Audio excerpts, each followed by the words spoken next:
I'm Pam Withers, and you're listening to the Strategic Authorpreneur podcast.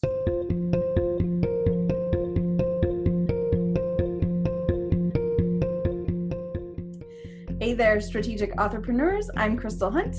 And I'm Michela Mitrani. We are here to help you save time, money, and energy as you level up your writing career. Welcome to episode 22 of the Strategic Authorpreneur podcast. On today's show, we're talking with young adult author Pam Withers about writing a book collaboratively. But first, what have we been up to this week? Again, for me, there was some reading to be done. And this week, I have a book that some of you might be familiar with, and I am comfortable to suggest. Once again, a bit of a disclaimer.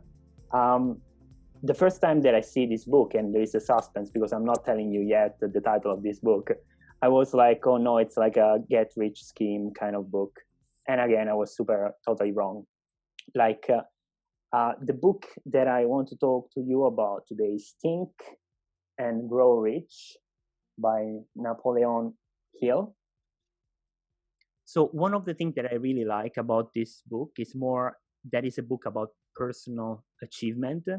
And Napoleon Hill, it says, in order to make this book, he had to interview a lot of successful people. And there are so many things that are interesting in these books. For, I think, every single person interested to be successful in life. And I'm not saying just this to be cheap. I'm just saying this because reading this book, really some part more than others, but they resonate with me. There are a couple of things that I just want to mention. One is the mastermind. He speaks about a group of people that can help you achieve an objective. And I think, Crystal, this is something we spoke many times, even in the episode with when we interviewed Bonnie. Like, you need a community to being able to achieve things faster if you want to achieve things faster. And also, really, you have to have the ability to be to shape yourself easily and adapt yourself to different kind of situation.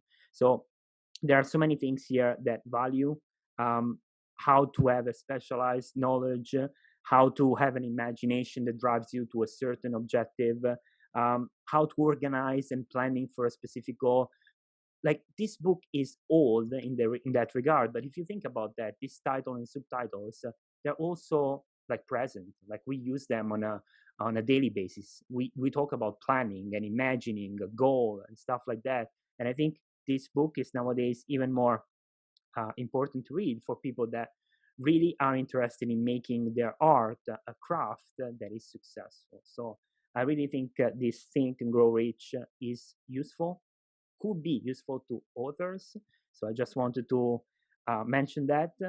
And writerly life, there is one thing that I am starting thinking for future projects, Crystal. And it's not that much writing in English kind of thing. It's more like how do I use the story that I've been writing so far into the Italian market. So nowadays, by the time this episode is going to go live, I will, if everything goes well, please, I will have almost 7 stories out there. And these 7 stories can be actually 14 different products if I just really will myself to translate them into Italian. But I have to, and this is important, I have to consider things. Is it going to be worth the time and effort? What is your plan? Every single thing that I did for the English market, on the English side of things, I need to do it the same kind of evaluation for the Italian market. So I feel like I'm a bit conflicted, because every single time you embark yourself in a process, and this is going to be a big process, right? If I want to translate, in this case, will be 12 different stories. So at the end of the day, Crystal, I have to gather information and data and take a choice about what to do. And now I'm going to ask you the same question. What have you been up to? Well, after last week was so focused on the business side of things with all the mailing list stuff and doing a bit of a makeover on my onboarding sequence, I was itching to get back into something a little more creative. So I did a dive into the writing world. So for me, that involves getting up close and personal with my emotional wound thesaurus, which is super reflecting. There you go. You can see it on the YouTube channel now, which is by Angela Ackerman and Becca Puglisi. And it's one of my favorite resources. If you can see the images, if you're watching on YouTube, you can see I have a ton of tab markers that I have attached an emotional wound to each of my main characters from all the different books that I've written. For a second, I asked Crystal, this is a behind the scene, if they were part of the book itself. So They are very color coordinated and fancy, and I used my tidiest handwriting, so they are part of my whole book. But no, I've had several people ask if the tabs come with the book, and they do not. That is a custom job of things to add after. The other book that actually, there's two other things that I've been reading, because I tend to have a nonfiction book on the go and a fiction book on the go at all times. And so the nonfiction book I've been reading is Daring Greatly, because I have been working through the process of this moving to being a full-time author, and that is a little scary, not gonna lie. So taking something that you've been doing for passion and translating it to a job always holds risk. I've done this twice now. This is the third time. This is a different genre, but this is also like my first love genre. So it feels a little riskier even than any of the other times I have done this. So Brene Brown is always a good one to help talk us through some questions around what exactly we're afraid of, and help kind of give me a little push to go forward with that. And because I'm working on some stories that have some romantic suspense elements, I have been reading a series called the Linear Tactical series by Janie Crouch is the author. And it is a series of kind of interwoven romantic suspense that all take place in the same world. And it's along the same lines, or would be comparable to my G&D Security series, which is part of the River's End world. So just looking at how she handles that, how she pulls all the elements together. And also, I just really like her stories. So I've really been enjoying that as the fiction side of things. Now, you know how important reviews are in the book world, and the podcast world is no different. So if you could please leave us a review wherever you are listening to this, that would be fantastic. And since we are so grateful that you are going to do something nice for us, we're going to do something nice for you. And we're going to bring you this interview with Pam Withers to talk about writing with a co-author. We're going to hear what Pam has to say, and then we'll be back at the end to dive into it and digest things a little bit with you. So we are here with Pam Withers, who is a young adult author of many thrilling and exciting titles. So you write adventure books primarily, right, Pam? So I would love if you could tell our audience a little bit about what you write and how you came to be doing those kind of books. Okay, so I have written 21 sports and outdoor adventure books for teens. And the reason that I have that niche is that is how I misspent my youth. So I was a whitewater kayaker, a whitewater kayak instructor. I married the Canadian coach. I was a whitewater raft guide. I kayaked the Colorado River through the Grand Canyon. That's a picture of me doing that. Sometimes I tell people that this is a picture of my mother and father when they lived, and my older sister, when they lived above the Arctic Circle. And my mother would travel by dog sled across the river to deliver babies while expecting me. So I think I get my adventure genes legitimately. You come by it very honestly, yes. And that's put you in an interesting position to do a lot of good research, I would imagine. I've seen pictures of you ziplining in rainforests and doing all kinds of cool stuff over the years. That's my favorite part of writing, is the research, so to make it authentic. And for this current book that we're going to talk a little bit about today, you have a co-author as part of that process. I do. I'm very proud of my co-author. So that is Aruj Hyatt. And the book is the Parkour Club. And it basically mixes adventure, sports, and cross-cultural understanding. And so I couldn't possibly write a book about cross-cultural understanding without working with somebody who was open-minded and fun and interested in achieving the same goals. And how did you two meet? How did you come to be working together? Okay, so before I even outlined my book, I knew I needed to work with someone. And so I contacted the BC Muslim Society and asked if they could refer me to someone willing to work with me. They do this for journalists all the time, although it took me some guts to make that request. They tapped a Rouge because she was at that time the youth leader for her mosque. She and I met in a coffee shop and we just clicked immediately. We're both extroverts. We are both giggly, humor, just wanting to achieve what this book wanted to achieve. So to talk to each other, to learn from each other. So right from the get-go, it was a perfect match. And I feel very lucky for that. Yeah, that's like winning the dating lottery in the writing life. There you go. So what does the process of actually co-authoring look like for the two of you? Because I know it's very different depending on kind of everyone I've ever talked to who's co-written books have done it in slightly different ways. So for you two, what did that look like? Absolutely. Okay, so I had roughly outlined the book. So, I needed to know she was okay with my rough outline. And then we basically had a 3-process collaboration. So I would interview her for a particular scene or aspect of the novel. And then I would write a rough draft, and then she would rewrite it or edit it or tell me I can't use that word, or that the Arabic word for that is such and such. So I want to give you an example. For instance, I had to write a scene where she's getting a hard time in high school as a teenager for wearing a hijab or for being Muslim. And so she told me exactly what experience she had, what she'd said. And so here's the paragraph that I wrote. I remember, and the speaker is Bronte, the Caucasian girl in the book.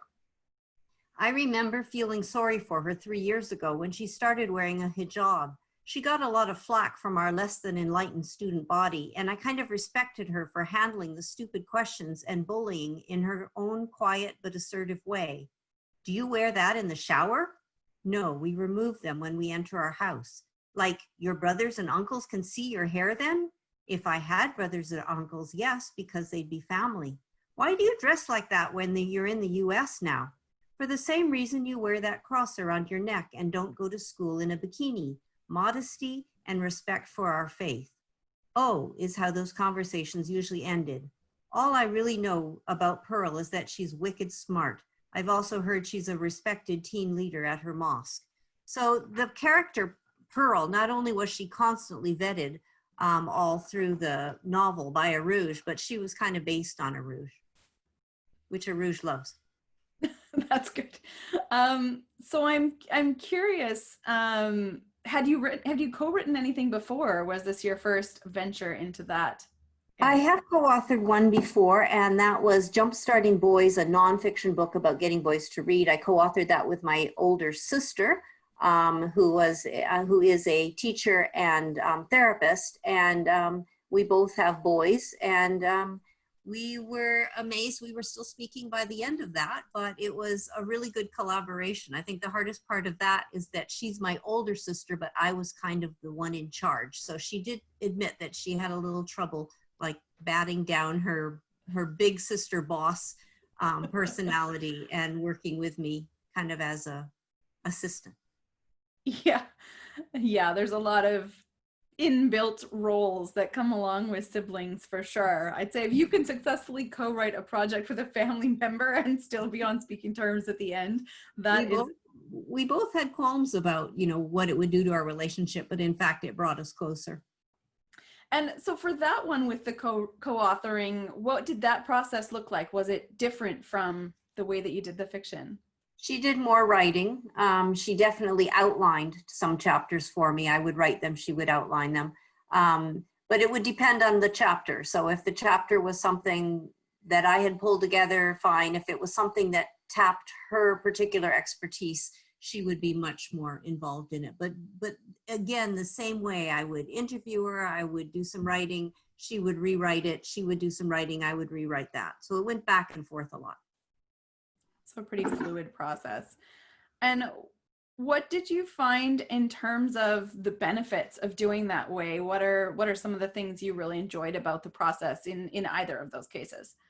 Okay, so in both cases, I felt freer. I felt a big load off my back because I didn't have this fear, especially with the Parkour Club, about offending anyone or not getting it right, or you know, having something wrong about Islam. I was freer because I had this not only backup but co-author.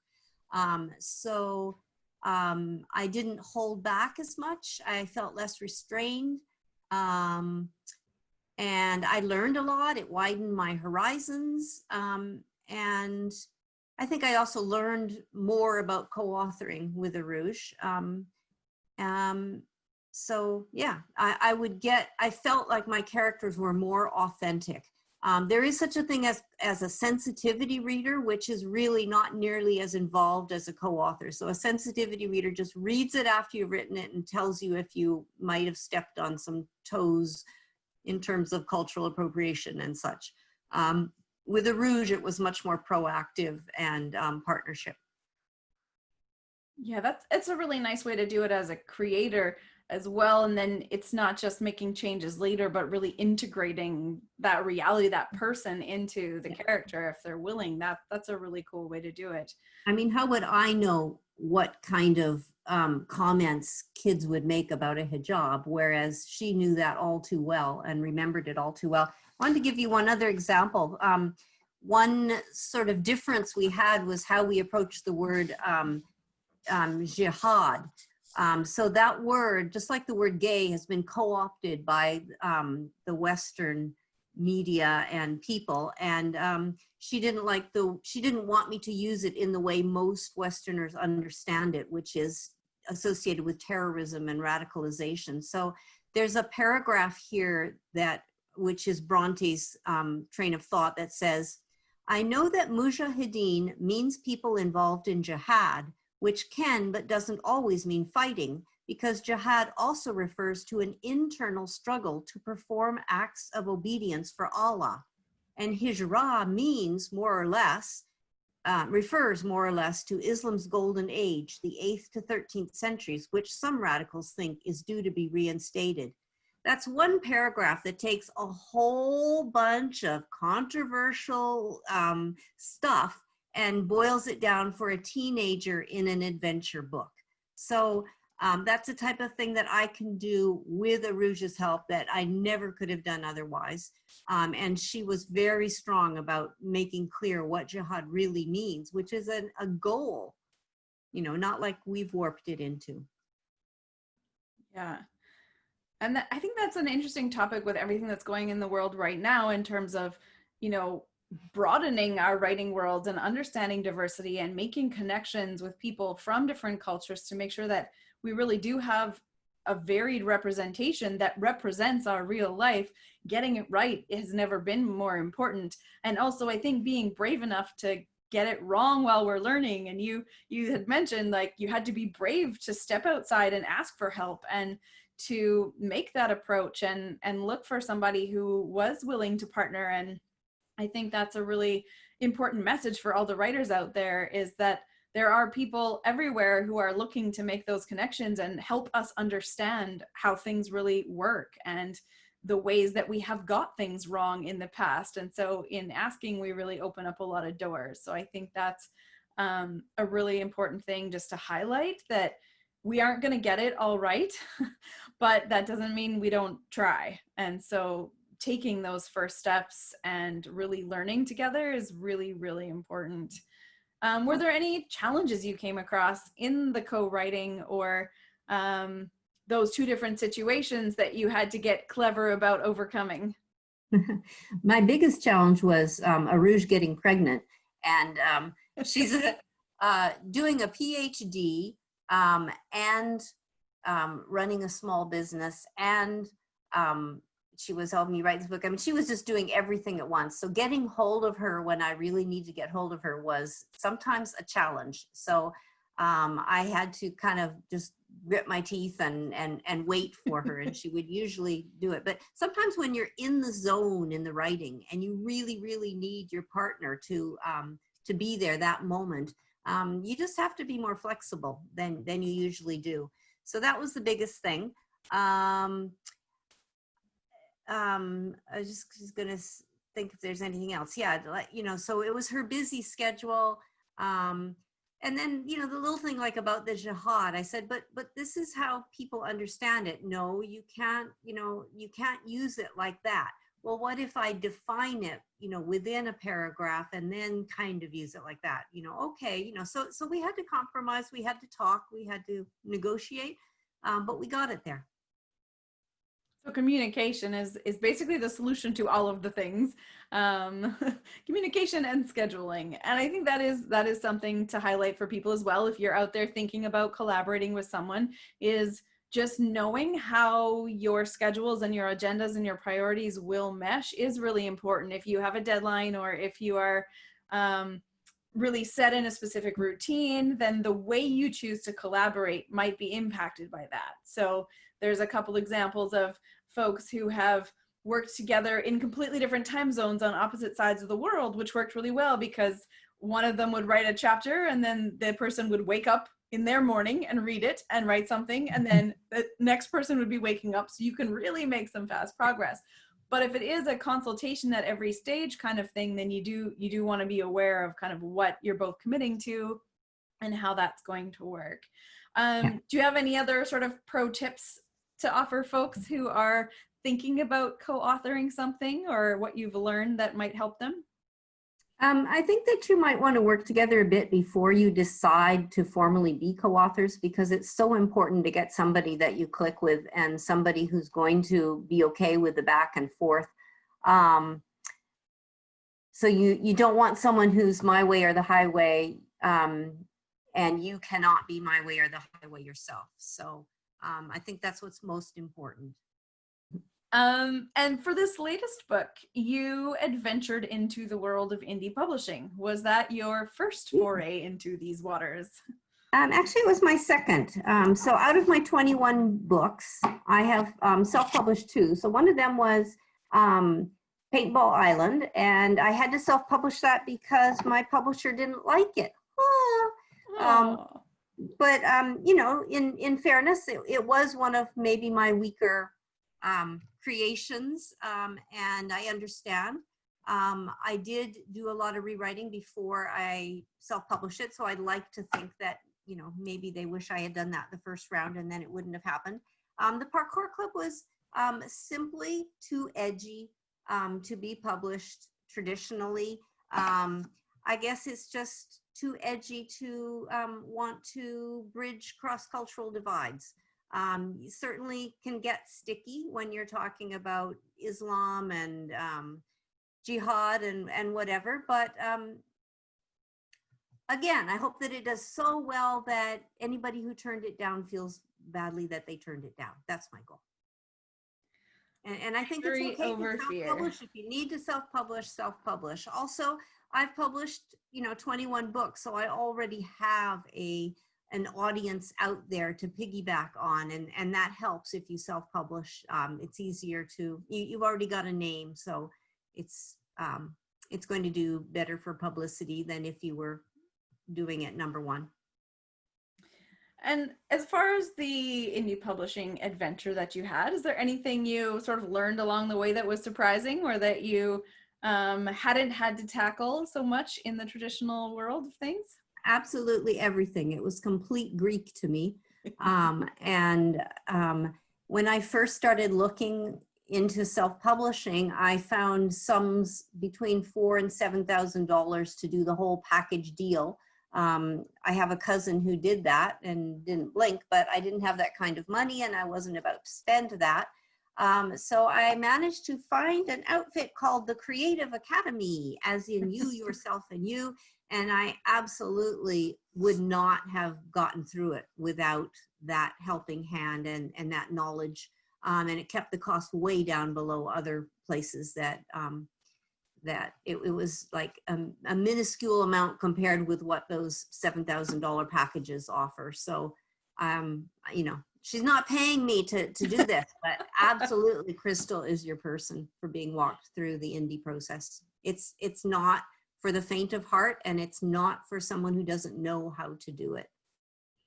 Yeah, I think that's where the Creative Academy came from, and where a lot of our writers groups really come from, is that we're trying to make sure that people know that there's options and there's different ways to do it. And you can have a very professional end product without paying, you know, the down payment on a car for that experience. So definitely check the resources. We've collected up as much as we can to help make sure that everybody has all the options they could imagine. And if people are interested in connecting with you or learning more about your books, where can they find you? www.pamwithers.com. Everything is there. I also have book trailers for all my books. I have a couple of readings on video, also under the trailer, book trailer category. And I'm also very pleased that Arouge did a reading from the book at one point that is also up there. So, and Arouge and I continue to stay in touch and have fun. And I actually made a quilt for her baby. Oh, lovely. And we've got a couple more minutes, so I'm curious to talk a little bit about book trailers, because that is something that people are also interested in. So how or where did you get those made? What was your sort of approach to that? Okay, so the first one I had professionally made, but the second one by Craig McNichol, who is Sylvia McNichol's son, and he's kind of specializing in that. But then I didn't want to pay that out for every book trailer, so I started taking some courses myself online, and basically settled on, sorry, I almost had it, the name of the Spark Adobe. Spark Adobe kind of walks you through it. It's maybe a little restrictive for people who want to do really fancy things, but it's really easy to understand for people who are doing a first time simple book trailer. So it was a series of slideshow and music and a little bit of just enough plot to get people wanting to read it. And so I've done almost all my book trailers with Spark Adobe. And it pretty much walks you through it. And then I used free pictures from Unsplash, unsplash.com, but I also, in some cases, had to buy pictures from other, what do you call them? What kind of pictures? Stock sites, yeah. Stock sites, yeah, stock photos. I bought some in cases. And I also bought, in other cases, I bought video. So for instance, my Stowaway trailer is probably my best one because that was professionally helped with. The other thing is you can do like a sort of book trailer and then hand it to Craig and he pretties it up and makes it professional. Yeah, he's been a great help to me. That's a nice option, kind of compiling the bones of a thing, a bit like your sort of research notes or a rough draft, and then having it polished up is a great way to compromise in the middle there. Yeah, and he's in Ontario. Nice. Well, we will put links to all the resources that are mentioned and links to Pam's books and also some of her trailers, so you can check out all the good stuff there in the show notes. So be sure to check that out. And we will look forward to hearing all about your next book. Thank you, Crystal. So we're back. And once again, there was so much that Pam said, and that was very insightful, very interesting, very useful. There are a couple of things that I'm just gonna deeper. When she was she was talking about her process of working collaboratively with Arouge. She gave us a couple of examples, Pam. There was one time when there was a problem with a specific concept, with the word jihad. And I think that was a very interesting example because Pam didn't really know everything about that concept. And there was a specific scene that could have gone wrong without the support of the co-author, Arouge. I really think this cannot be stressed enough. If you are collaborating with another author that has a specific, that is more than a sensibility reader, way more than that, you should be able, and you should be feeling free to ask her or him, what do they think about this ad? And the example that Pam provided, I think it nailed it, because we now know that there are different meanings to the word jihad. One is negative, yes, but there are other meaning. One is more neutral kind of thing. And there was Arouge that was like, you can't just use that term, that concept in that way, because that's a very Western way. So I just thought, Krista, and correct me if you think I'm wrong, that it's very important for us, especially if you're doing a co-authoring project, to ask the other people, what do you think? Does this make sense to you?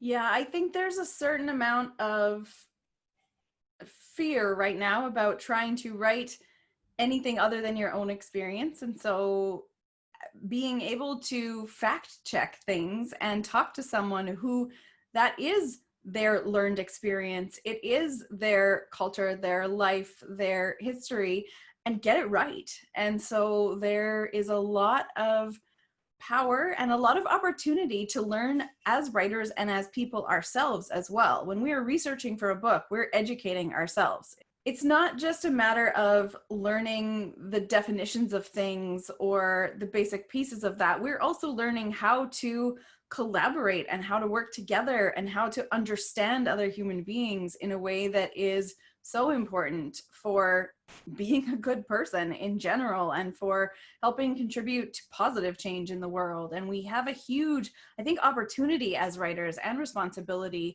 to do that right where we can, and to really put ourselves first in the line of learners, right? And grow as we go. And so I think it is a very cool opportunity to make sure that your story worlds can be reflective of the reality around you. Working with a co-author is the perfect opportunity for that, because you really do get that ongoing collaborative process. And it's not like you've written it all out and then sent it to someone who's like, nope, nope, nope, nope, nope. Which I think can be very intimidating for writers. Sometimes they just kind of back away from the whole process and just leave things as they are, because then it's less challenging, less threatening, less scary when you do get it wrong. But I think if you have that opportunity in your creative process to really work with somebody like that, and Pam mentioned that, you know, a lot of the character was really informed by Arouge, and that their talks and the experiences that they shared helped to build that story the way it was built. And like when you do kids books and you have an illustrator and an author, the author may have an idea of the story, but the illustrator brings a whole nother level and layer of meaning to it. And you end up with something exponentially more powerful than you would have with just a story on its own. And I think the opportunities when you're working collaboratively are similar to that, that it really does open up a whole nother world for you in terms of leveling up that work and the potential of that work to reach additional readers and audiences and to land in a really positive, authentic way. Yeah, and I think what you mentioned connect with the other thing that I wanted to say about knowing, there is Pam that said, knowing what kind of co-author you're willing to, you know, collaborate with. It's important for you to understand, to know that person. Because she said she had a few challenges with Arouge, right? Because she was a very busy person and all that kind of things. So she gives a very good suggestion, I think, for people that want to work with another author. You have to connect with this other person, because you are going to spend a lot of time with him or her. And it can be challenging if you don't like him or her, if there is something wrong with the way you conceptualize a story or think of a story. I think like it's both at the same time an act of trust on the other person. But how can you trust a person if you don't know that person, right, Crystal? So I know that you are co-authoring different things. Eileen is, without Eileen Cook, is one of the things. But for how many years have you been knowing Eileen? Like, you trust her, like you know her. So I think that suggestion was very insightful, very important. Know the person you're working with, and if you want to, a working agreement could be something good for the both of you. You don't want somebody that doesn't have a spirit of collaboration. That's basically the 5 cents that I'm going to give you here, and that's the lesson that I took out from the interview. What do you think of that, Crystal? Yeah, I think it really, it's not about how long you've known a person, it's about how well you talk about the parameters of the project and how well you understand each other, which doesn't mean you have to know everything about the person's history. I mean, our podcast is a good example of this. This is a collaborative project. We didn't actually know each other that well when we started doing the podcast. We've gotten to know each other through the course of doing the podcast. And I think that's fine. But what we did know at the beginning was that we have values that are in alignment and that we wanted to provide the same things for our audience. We have similar ways of being in the world in terms of trying to be a nice person and being generous with what we know and all of these things. I think you have to know the fundamental pieces of the person you're working with. You don't necessarily have to have a long history, but there are definitely a bunch of things that you need to talk about before you embark on a creative project. And a lot of that involves brainstorming about how it's going to fall apart, actually, so that you can have the hard conversations before you get into the middle of it all, and you can make sure that everybody's on the same page about how is remuneration or royalties or payment going to work for everybody, who is doing which jobs of the project. You need a working agreement of who owns which pieces of the intellectual property. You need to know what happens if an agent comes and wants to buy it up, if it's an indie project you're doing. If you are indieing it, you know, who's doing that part and who's tracking the royalties, and how often will people get paid, and what are the systems you'll use, and in the creative side of things, how does that work? Because I think I've done probably 6 or 7 different types of collaborative writing projects over the years, and my husband and I have co-authored some books, which is always a good test of how much you really like each other, but we're still married, so we're doing well.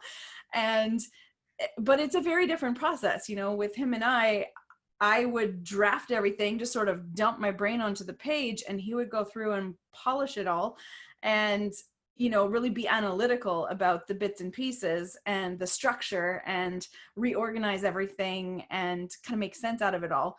And then I would go back through and kind of do a final polish, and that worked great. With our Creative Academy books, Donna, Eileen, and I each have our roles in the development process, and so we brainstorm together, we give developmental feedback, but there we each wrote our own book, and we kind of rotated them around the circle so that everybody went through each of the books. But it's a completely different kind of thing depending on what it is you're working on. So it is really important to have those conversations. Important enough that I actually have a whole book called Create with Co-Authors that we're working on within the Creative Academy series, which will hopefully help you with all of this. It's not going to be out until either late this year or early next year, most likely, but it is underway, complete with templates and all of the guides and questions for those hard conversations to have before you dive in. So make sure you're on our mailing list. We will definitely keep you posted around that if you want to get notified when that book is ready. Now, your favorite part of the episode, the curious jar strikes again. It's beautiful. Like, I didn't see it, and then in 1 second it's just the first, like, it's the first character, the main character of the story. It's in front of your face. Okay, tell me when to stop. Stop. Oh wow, blood A red one. Nasty. Okay. Wow, that's a good match with today's book. It is, how do you get yourself to do the things that scare you? Oh, geez, I have an answer to that question. You want to know my answer?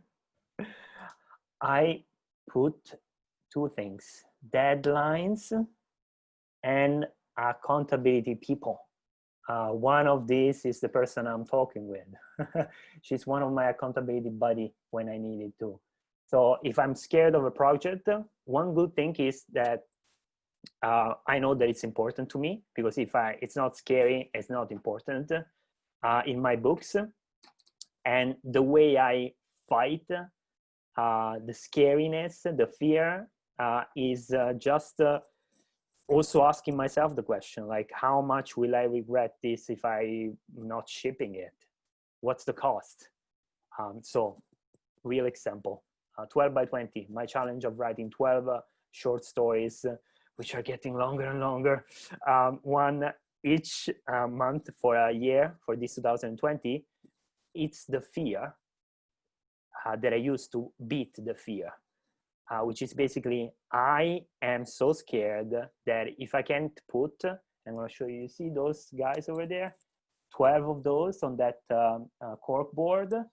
For the people that are not seeing it, there's a cork board, and every single time I publish one of my stories, I put the sticker with the name of the story there. If I don't do that at the end of the year, I think that I would be a lesser soul than I am today. So that's the fear that I have, to be a lesser soul, a lesser person that I could be if I finish this project. And I don't want to sound dramatic, but it's really how I feel.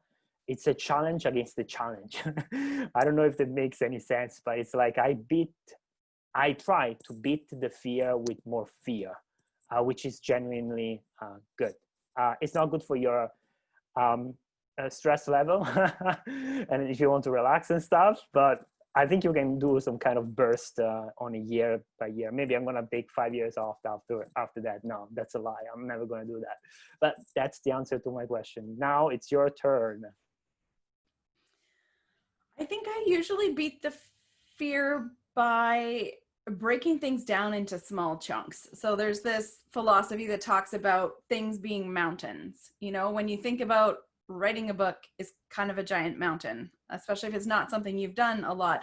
And it's the same idea as climbing up that giant mountain. You got to break it down into pieces. You know, first you're going to pack your backpack with things that you need, and then you're going to get in your car and drive to the bottom of the mountain, and then you're going to just walk up the trail and check things out. And it's the same thing with writing stuff and things that really scare you. Part of it is, if there are steps to be taken to get you from here to there, first figure out what those steps are, and then only focus on what the next step is, and then only focus on what the next step is. And eventually you're going to look up and realize you're at the top, and then you're going to have to jump off. There's that when it's something like publishing, you make the book, you edit the book, you do all of these steps, and suddenly now there's the cliff of the publishing button sitting in front of you, and you have to just leap.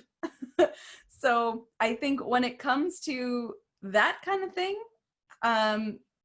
there's no real easy way around that. You just have to do it. And so there is, to myself, I always say, there's always another book. Like, if I get this wrong, I'll try again. It's just like everything else in my life. I am definitely not perfect at first go every time, but man, I'm stubborn, and I will keep on trying, and I will keep on figuring things out and trying something different. And so I just tell myself, this is just how it is for now, and I can always change it later. I can always go back to it. Of course, you don't often end up doing that. You often end up realizing that actually what you did was pretty good. You just have to be brave enough to put it out there into the world. So break it down and then just jump. Close your eyes and jump. Those are the two pieces of advice. And I didn't want to be overly dramatic. I'm very happy that you feel in the part. Jumping. No. When it comes to overcoming fear, it's all about the drama. I think you gotta go big or go home. Now, we want to know what you do to get over the fear. So if you can drop in the comments underneath this episode, wherever you are watching or listening to it, tell us what you're afraid of in the publishing world, and also what you do to get over that.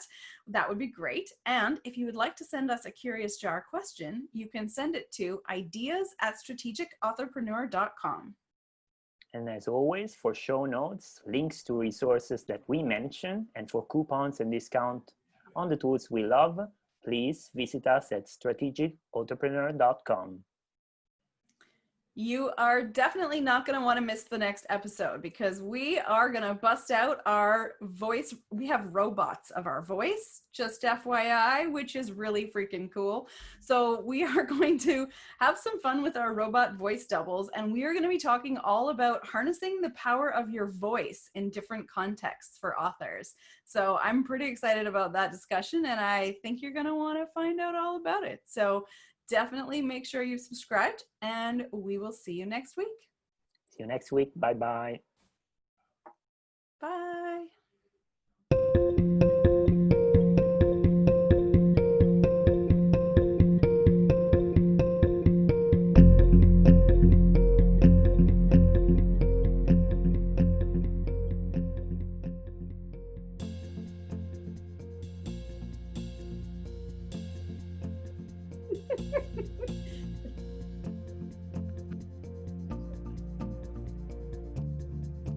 I was being a mime just for a minute, like I was stuck in a box. Oh, now. Oh, wait. You What? came back and then you were gone, but I think Okay. you're back now. Yeah, I'm back, right? I'm back? Yeah. Uh-huh. Okay. Yeah. And wait. Okay, pause. Sorry, I fixed it. Cheap. That's Okay. the beautiful thing of not being alive. Yeah. Woo. I'm Pam Withers, and you're listening to the Strategic Entrepreneur, Authorpreneur. I better do that again. Author.